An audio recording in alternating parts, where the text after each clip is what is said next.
இதை விட பெருசா முடியோட வளர்ச்சிக்கு என்ன கொடுத்துட முடியும் சொல்லுங்க? மொத்த சத்தையும் அடக்கி வச்சிருக்கக்கூடிய இந்த அற்புதமான லட்டுவை டெய்லி ஒன்னொன்னு சொல்லிட்டு 30 நாளைக்கு தொடர்ந்து சாப்பிடுவாங்களே, உங்க முடியில இருக்கக்கூடிய ஒட்டுமொத்த பிரச்சனையும் சரியாயிட்டு உங்க முடி கொட்டாம நீளமா அடர்த்தியா கருகருன்னு வேகமா வளர்றதுக்கு இந்த ஃபாஸ்டர் ஹேர் growth லட்டு ரொம்பவே ஹெல்ப் பண்ணும்.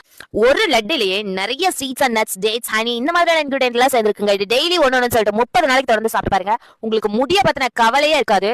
எல்லா இன்கிரிடியன்ட்டுமே ஸ்லோ ஃபிளேம்ல அயன் கடையில நல்லா ஃப்ரை பண்ணி சூடானதும் மிக்ஸி ஜார்ல சேர்த்து ஃபைன் பேஸ்ட் அரைச்சு எடுத்துட்டு வந்துடலாம். இது அரைச்சு எடுத்ததுக்கு அப்புறமா லாஸ்டா நம்ம இந்த டேட்ஸையும் சேர்த்து நல்லா ஃபைன் பேஸ்ட் அரைச்சு எடுத்து எல்லா இடத்துலயும் ஸ்ப்ரெட் ஆகிற மாதிரி நல்லா பிரஸ் பண்ணி எடுத்துக்கலாம். இது சின்ன குழந்தைல இருந்து பெரியவங்க வரைக்கும் எல்லாருமே எடுத்துக்கலாம். இது நம்ம ஹேருக்கு மட்டும் இல்லைங்க, ஸ்கின், நெயில்ஸ், போன்ஸ், நம்ம ஹெல்த்துக்குமே ரொம்ப நல்லது. இது கூடவே ஹனி மட்டுமே சேர்த்து நல்லா இதை பிரஸ் பண்ணி எடுத்துக்கலாம். எல்லா இடத்துலயும் போய் நல்லா ஸ்ப்ரெட் ஆகிற மாதிரி நல்லா மிக்ஸ் பண்ணி விட்டுக்கலாம். இந்த நீங்க எடுத்துட்டு வந்த உடனே உங்களுக்கு ஹேர் லாஸ் கம்மியாவது ஃபீல் பண்ண முடியும். இதையே நீங்க ரெகுலரா எடுத்துட்டு வரப்போ உங்களுக்கு நியூ ஹேர் growthங்கிறது இருக்கும். நம்ம கிட்ட ரொம்பவே ஃபாஸ்ட் மூவிங்ல போயிட்டு இருக்கிறது இந்த லட்டு தாங்க. சோ நீங்களும் நம்ம கிட்ட இருக்கக்கூடிய இந்த லட்டு ஆர்டர் பிளேஸ் பண்ணணும்னு வச்சீங்கன்னா கீழே தெரிய வாட்ஸ்அப் நம்பருக்கு வாட்ஸ்அப் பண்ணி